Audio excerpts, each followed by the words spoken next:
tulo ako ka amigo, napulos kayod gwat sinanggo. Makainom gani malipong ang ulo, mugula ang pagkamaldito. Kung mag-abot dayog debate, lubig nila ang abogado. Labi nagyud og mga hubog, kay magkuntis dayon sa hambog.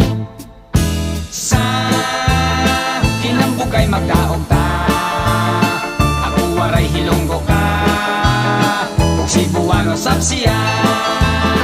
Dito intoy hamon bongto, hasamar og lete. Ako kadla ang pinakariko, nga pensyonado kanyo.